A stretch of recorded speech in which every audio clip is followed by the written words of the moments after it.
Ce soir, je vais vous présenter le webinaire de révision administration RH. L'idée, c'est de vous rappeler les directives HRSE. Sur chaque directive, je vais vous poser 3 questions. Pour vous tenir informé des nouveaux cours et exercices corrigés de Better Study, n'oubliez pas de vous abonner à la chaîne et de cliquer sur la cloche. Et en plénum, ensemble, on va réfléchir aux réponses que vous donnerez à l'examen et qui pourront du coup aussi être admises. Et à la fin du webinaire, je vais vous donner une piqûre de rappel sur la méthodologie de l'apprentissage qui est conseillée et aussi encore vous donner quelques piqûres de rappel par rapport au déroulement de l'examen. On a prévu 2 heures de webinaire. Théoriquement, on a largement le temps pour vraiment répondre à vos questions. Alors, je vous rappelle les directives de HRSE que vous voyez sur le site de HRSE. Donc, administration RH, c'est les 4.2.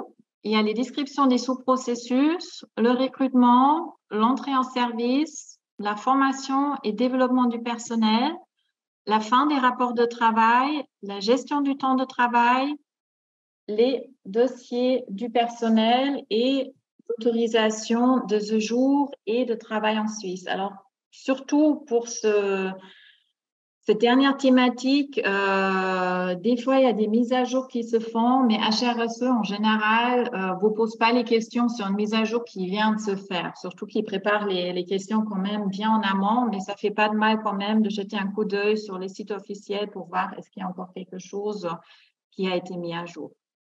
Alors, l'idée, c'est qu'on passe en revue chaque directive. Donc là, vous avez le texte qui va avec la directive description des sous-processus. Donc là, les directives HRSE, c'est comprendre et expliquer par des situations courantes les sous-processus spécifiques à la planification des effectifs, la sélection et le recrutement des candidats, l'évaluation des performances, le développement des compétences, la rémunération et le départ des collaborateurs. L'idée, c'est que moi, je vous pose 3 questions. Et pour chaque question, vous pouvez regarder, on peut réfléchir tous ensemble, idéalement sans vos documents, parce que même si à l'examen, vous pouvez avoir un open book, l'idée, c'est aussi que vous preniez un petit peu de recul par rapport à chaque question pour vous dire, mais est-ce qu'en fait, l'information dans les grandes lignes, je l'ai intégrée? La première question que je vous propose par rapport à cette thématique, c'est la planification des effectifs.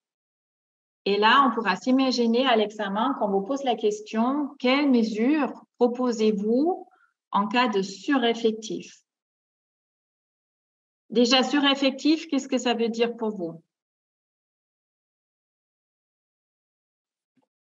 Il y a trop de personnes sur place pour le travail à effectuer. On a trop de personnes. Et en quoi ça peut être problématique pour la direction, pour qu'ils vous demandent des mesures?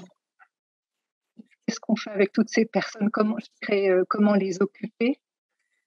Donc, il y a déjà le côté de les occuper, de la satisfaction au travail, mais il y a quoi encore comme problématique pour la direction? Pourquoi ça pourra les gêner? Il y a le coût de la masse salariale. Voilà, ça risque de coûter cher, on est d'accord. Vous vous préparez aux examens du brevet dans une autre école que Better Study. Vous avez besoin de consolider certaines notions à votre rythme et au moment qui vous convient le mieux. Demandez dès maintenant votre essai gratuit sur betterstudy.ch. Qu'est-ce que vous proposez alors pour réduire ces sureffectifs?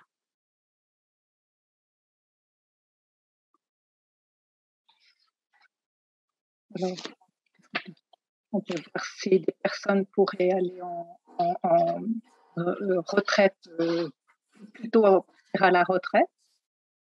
Il y a peut-être Aller à la retraite? une retraite anticipée.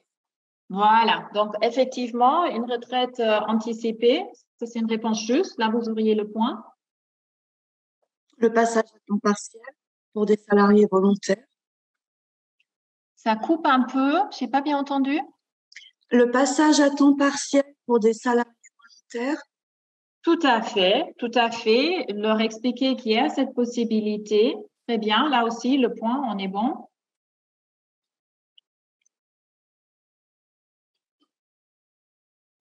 Qu'est-ce qui vous vient à l'esprit? Gardez à l'esprit que théoriquement, vous avez 3 minutes par question. Oui, Et souvent, on vous demande 3 à 4 exemples. Un licenciement collectif. Un licenciement collectif. Qu'est-ce que c'est un licenciement collectif? C'est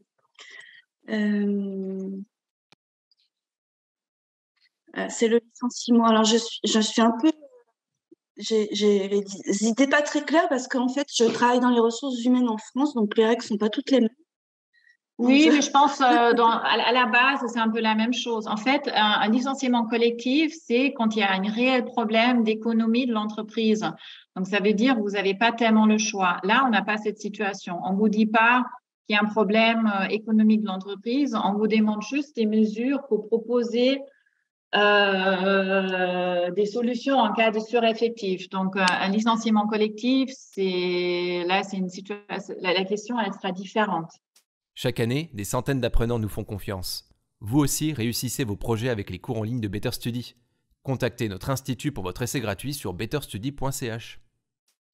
Non, mais je pense que l'idée en fait du départ est bon, mais c'est forcément de pouvoir peut-être proposer un package de départ à certains collaborateurs qui seraient volontaires. Un plan de départ volontaire. Un plan de départ volontaire. Mais normalement, ça doit être économique aussi, il me semble. Disons, alors, ce que vous devez garder en tête, c'est qu'à l'examen, on vous attend à un niveau un peu supérieur que les personnes qui n'ont pas fait de formation. Si vous posez cette question à n'importe qui dans la rue, vous êtes en sursaison effective. Je pense que la première idée qui vient aux gens en tête, c'est vous licencier, vous avez trop de monde, vous séparez des gens. C'est effectivement une solution, mais c'est pas la solution qui est attendue de vous de HRSE en examen. On vous attend à un niveau où on voit que vous avez suivi une formation et vous avez réellement des propositions, je dirais, dignes d'une RH à proposer à un directeur. Le directeur, je pense, l'idée de licencier, lui, il l'a déjà eu lui-même. Il va peut-être même vous la proposer. Par contre, vous, en tant qu'RH, vous essayez de protéger un peu votre personnel, de ne pas licencier pour recruter dans 3 mois à nouveau et plutôt lui proposer des solutions pour réduire un peu cette problématique de sureffectif de coûts avec des mesures un peu plus souples. Excusez-moi, mais je pense peut-être à une réorganisation du travail. Oui, vous pouvez être un peu plus spécifique? Peut-être qu'on peut trouver d'autres manières d'organiser le travail, ce qui fait que une personne pourrait prendre un autre domaine ou... Ça, c'est tout à fait une réponse où vous allez avoir le point. Donc, ça peut être une restructuration, réorganisation du travail pour optimiser les ressources.